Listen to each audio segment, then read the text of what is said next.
ইসলামী ছাত্র আন্দোলন বাংলাদেশ বরিশাল জেলা শাখা কর্তৃক আয়োজিত আজকের সম্মেলনের সম্মানিত সভাপতি, কেন্দ্রীয় সভাপতি, সর্বস্তরের জনগণ ভাইয়ের আমার, ইসলামী ছাত্র আন্দোলন সাহাবাদের অনুসরণ, ইসলামী ছাত্র আন্দোলন রুহানিয়াত ও জেহাদের সমন্বিত প্রয়াস। জিহাদ ব্যতীত ইবাদত রুহবানিয়াত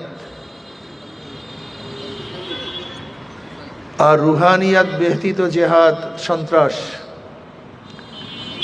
মনে রাখতে হবে,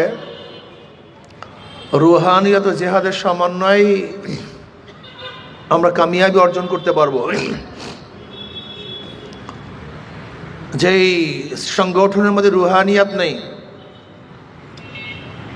সেই সংগঠন আজকে হোক কালকে হোক পথভ্রষ্ট হবেই, কোনো সন্দেহ নেই। ইসলামী ছাত্র আন্দোলন সাহাবাদের অনুসরণ। ইসলামী ছাত্র আন্দোলন এরদোগানের অনুসরণ করে না, মুরসির অনুসরণ করে না। ইসলামী ছাত্র আন্দোলন কোনো ব্যক্তির অনুসরণ করে না। ইসলামী ছাত্র আন্দোলন সবসময় অনুসরণ করে জনাবে মুহাম্মদ রাসূলুল্লাহ সাল্লাল্লাহু আলাইহি ওয়াসাল্লামের এবং সাহাবায়ে কেরাম রিদওয়ানুল্লাহি তাআলা আলাইহিম আজমাইনদের।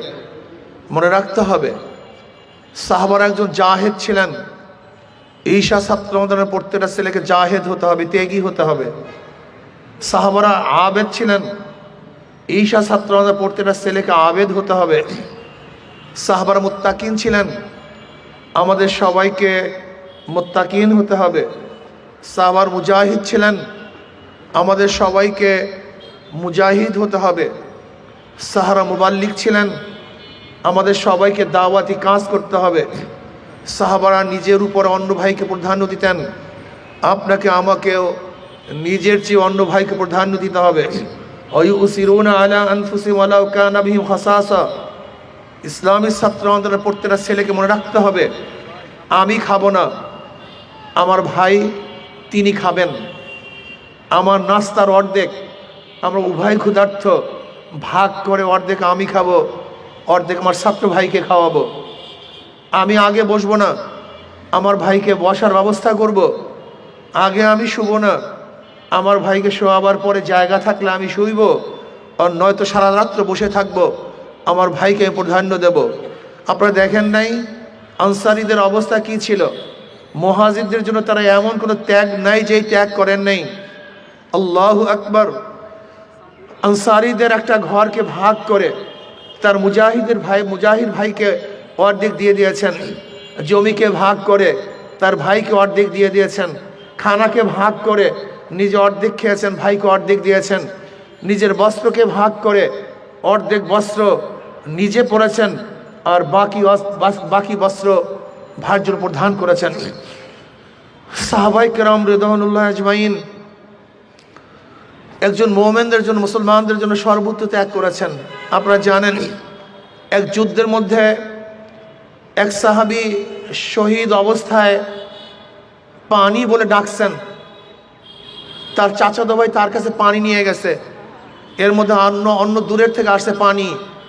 ওই ব্যক্তি বলছে, আমার বেশি পানির প্রয়োজন নেই, আমার ভাইয়ের বেশি পানির প্রয়োজন, তোমরা তার কাছে পানি নিয়ে যাও। দ্বিতীয় ব্যক্তির কাছে যখন পানি নিয়ে গেছে, তৃতীয় জায়গার থেকে আওয়াজ আসছে পানি। দ্বিতীয় ব্যক্তি বলতেছে, আমার পানির প্রয়োজন নেই, আমার ভাইয়ের বেশি পানির প্রয়োজন, তোমরা তার কাছে পানি নিয়ে যাও। তৃতীয় ব্যক্তির কাছে যখন পানি নিয়ে যাওয়া হয়েছে, দেখে সে ব্যক্তি দুনিয়ায় নেই, শহীদ হয়ে গেছে। দৌড়ে আসছে দ্বিতীয় ব্যক্তির কাছে, দেখে সেও দুনিয়াতে নেই, সেও শহীদ হয়ে গেছে। আসছে প্রথম ব্যক্তির কাছে, দেখে সেও দুনিয়াতে নেই, সেও শহীদ হয়ে গেছে। ওয়ুসিরুনা আলা আনফুসিহিম ওয়ালাউ কানা বিহিম খাসাসা।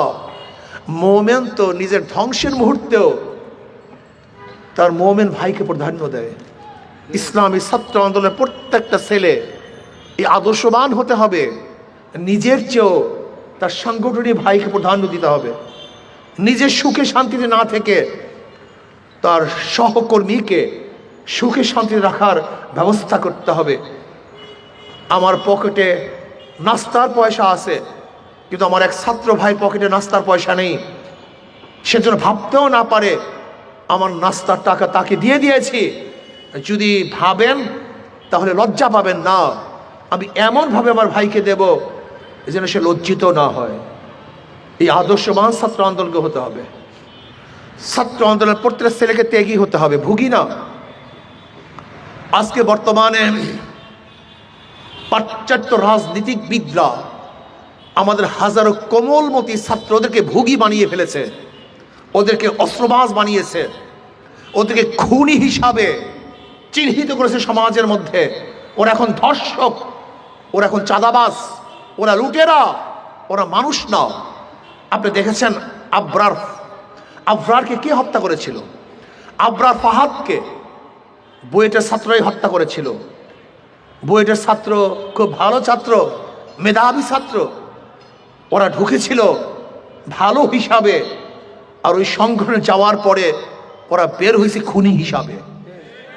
অন্যান্য পাশ্চাত্য ছাত্র সংগঠনগুলি যদি ফেরেশতারাও ঢুকে, সেখান থেকে আজাদি হয়ে বের হয়, হাজারো ভালো মানুষ ঢুকবে, খুনি হয়ে বের হবে। আর ইসলামী ছাত্র আন্দোলনের এমন এক সুন্দর পরিবেশ কাঠামো, যেখানে হাজারো খারাপ ছাত্ররা ঢুকলেও ফেরেশতা তুল্য ছাত্র হিসাবে বের হবে ইনশাআল্লাহ।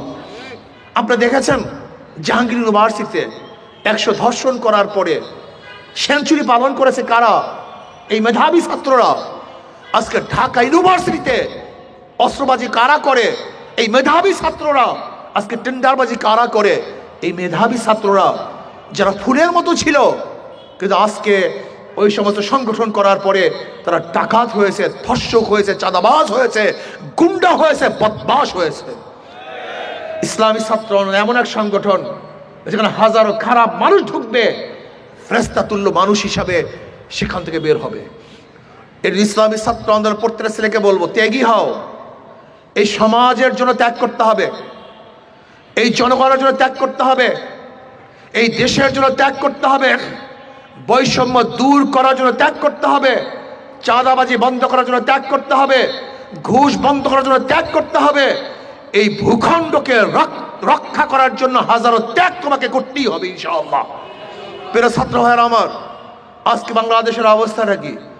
বারবার রক্ত দিয়েছিলাম, আন্দোলন করেছিলাম, সংগ্রাম করেছিলাম মানুষকে মুক্তি দেওয়ার জন্য, শান্তি দেওয়ার জন্য, মানুষের অধিকারকে প্রতিষ্ঠিত করার জন্য। কিন্তু আজকে আমরা কি দেখছি?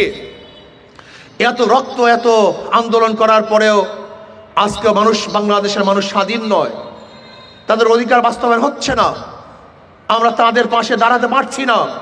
এর মূল কারণটা কি? এর মূল কারণ হলো যারা আমরা নেতৃত্ব প্রদান করি তারা অসৎ, অযোগ্য, জালেম, খুনি, ডাকাত, ধর্ষক। এরা নেতৃত্ব দিলে দেশের মানুষ কোনোদিন শান্তি পাবে না। এই যে ঈশা ছাত্র আন্দোলনের কাজটা কি? কু আনফুসাকুম আহলিকুম নারা, নিজেও জাহান্নামের আগুন থেকে বাঁচো, সমাজকেও বাঁচাও। নিজে গঠন হওয়ার ভিত্তিতে সমাজকে গঠন করতে হবে, নিজেকে তৈয়ার করার ভিত্তিতে সমাজকে তৈয়ার করতে হবে। নিজে গঠন হব না, সমাজকে গঠন করব, এটা কোনোদিন সম্ভব না, কোনোদিন হতে পারে না। এই ইসলামী ছাত্র আন্দোলনের প্রত্যেকটা ছেলেকে, দেশকে গঠন করার জন্য প্রথম নিজেকে গঠন করতে হবে, নিজেকে প্রস্তুতি গ্রহণ করতে হবে। যদি আমরা ইনশাল্লাহ প্রস্তুতি গ্রহণ করি, যোগ্য হই, আর তোমরা যদি নেতৃত্ব দাও, তাহলে এদেশের মানুষ একদিন শান্তি পাবে, মুক্তি পাবে ইনশাআল্লাহ। ইসলামী ছাত্র আন্দোলন এমন এক সংগঠন যাদের মধ্যে চাঁদাবাজ নাই, গুন্ডা নাই, লুটেরা নাই। আশা করি ইনশাআল্লাহ এরাই যদি এদেশের একদিন নেতা হয়, তাহলে এদেশের মানুষ মুক্তি পাবে, জেলেরা মুক্তি পাবে, তাঁতিরা মুক্তি পাবে, শ্রমিকরা মুক্তি পাবে, যেখানে মুক্তি পাবে মজদুররা, যেখানে মুক্তি পাবে মুসিরা, কামাররা, ঋষিরা, এবং যেখানে মুক্তি পাবে মুসলমান, হিন্দু, বৌদ্ধ, খ্রিস্টান, প্রত্যেকটা পুরুষ এবং মহিলারা স্বাধীনভাবে বসবাস করতে পারবে। এরকম সমাজের জন্য তৈরি হয় ইনশাআল্লাহ। এর জন্য আসুন আমরা চেষ্টা করব। আগামী নির্বাচন আসতেছে, অনেকেই ভেবেছে নির্বাচনের বৈতরণী তার এমনিতেই পাড়ি দিবে। আপনাদের মনে রাখতে হবে এদেশের মানুষ সচেতন হয়েছে, যেই দলের মধ্যে গুন্ডা আছে, চাঁদাবাজ আছে, খুনি আছে, লুটেরা আছে, এদেশের মানুষ তাদেরকে আর ভোট দিবেন ইনশাআল্লাহ।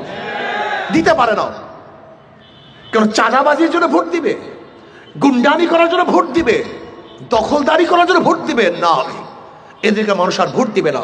আমি বিশ্বাস করি আগামী যে সূর্য উদিত হবে, সেই সূর্য উদিত হবে ইসলামের সূর্য, যে ইসলামের সূর্যের মধ্যে সমস্ত মানুষ শান্তি পাবে, যেখানে পুরুষরাও শান্তি পাবে, মহিলারাও শান্তি পাবে, যেখানে নিরাপত্তা লাভ করে মুসলমান এবং হিন্দু খ্রিস্টান বৌদ্ধ সমস্ত জাতির মানুষ, যে সূর্যের মধ্যে সূর্যের আলোতে শান্তি পাবে, সেই সূর্যটার নামই হলো ইসলামী সূর্য। এই জন্য আসো ইনশাআল্লাহ আমরা ইসলামী সূর্য উদিত করার জন্য চেষ্টা করব, সাধনা করব। অন্তর্বর্তীকালীন সরকারকে বলবো, দেখেন নির্বাচন দিবেন, যেন তেন নির্বাচন দিলে এদেশের মানুষ গ্রহণ করবে না। আপনাকে মনে রাখতে হবে, যদি নির্বাচনের পরিবেশ সৃষ্টি না করে, লেভেল প্লেইং ফিল্ড তৈরি না করে আপনি নির্বাচন দেন, তাহলে আবার আপনি ব্যর্থ হবেন, আবারও ব্যর্থ হবেন। মানুষ কিন্তু আপনাকে ছাড় দিবে না। এর জন্য আসুন এমন নির্বাচন দিবেন যে নির্বাচনের মধ্যে প্রত্যেকটা মানুষ তার ভোট অধিকার প্রয়োগ করতে পারে, সেই ব্যবস্থা করতে হবে। আসুন জনগণের স্বাধীনতা না দিয়ে নির্বাচন দিলে সেখানে নির্বাচন কোনোদিন নিরপেক্ষ নির্বাচন হবে না। কাজে আগামী নির্বাচন হবে ইসলামের পক্ষে নির্বাচন, আগামী নির্বাচন হবে হাত পাখার পক্ষের নির্বাচন ইনশাআল্লাহ। হাত পাখা এমন এক প্রতীক, আশা করি ইনশাআল্লাহ যদি হাত পাখা বিজয় হয় তাহলে জনগণ বিজয় হবে, হাত পাখা বিজয় হয় এই মানুষ বিজয় হবে, হাত পাখা বিজয় হয় এই দেশ বিজয় হবে ইনশাআল্লাহ। পিআর সিস্টেমে নির্বাচন চাই, সংখ্যানুপাতিক হারে নির্বাচন চাই, যেখানে মানুষ মার্কায় ভোট দিবে। যদি মার্কায় ভোট দেয় তাহলে পেশি শক্তি ব্যবহার হবে না, কালো টাকার সরাসরি হবে না, জাতীয় এক সংসদ হবে, সমস্ত আদর্শের মানুষ সেই সংসদে থাকবে, প্রত্যেকের কথা বলতে পারবে। পিআর সিস্টেমে নির্বাচন হলে সেখান থেকে আর ফ্যাসিস্ট তৈরি হবে না। এর জন্য সরকারকে বলবো অবশ্যই পিআর সিস্টেমে নির্বাচন দিতে হবে, নির্বাচনের পরিবেশের সৃষ্টির মাধ্যমে নির্বাচন দিতে হবে, সংস্কারের ভিত্তিতে নির্বাচন দিতে হবে। যেন তারা সংস্কার চাই না, যে সমস্ত খাতগুলিকে ধ্বংস করে ফেলেছে ওই সমস্ত খাতগুলিকে সংস্কার করার ভিত্তিতে নির্বাচন দিতে হবে। ইসলামী ছাত্র আন্দোলন গোটা ছাত্রদের কাছে দাওয়াত নিয়ে যাবে, আজকের থেকে নিয়াত করে কমপক্ষে যেন 100, 200 বা 300 বা 500 ছেলেকে দাওয়াত দিয়ে ইসলামী ছাত্র আন্দোলন অন্তর্ভুক্ত করাবো। কি রাজি আছেন ইনশাআল্লাহ? কমপক্ষে 500 ছাত্রকে দাওয়াত দিয়ে আমি ছাত্র আন্দোলন নিয়ে আসবো। আল্লাহ আমাকে এবং আমাদের সবাইকে আল্লাহর জমিনে আল্লাহর হুকুমত কায়েম করার, ইসলাম হুকুমত কায়েম করার তৌফিক দান করেন।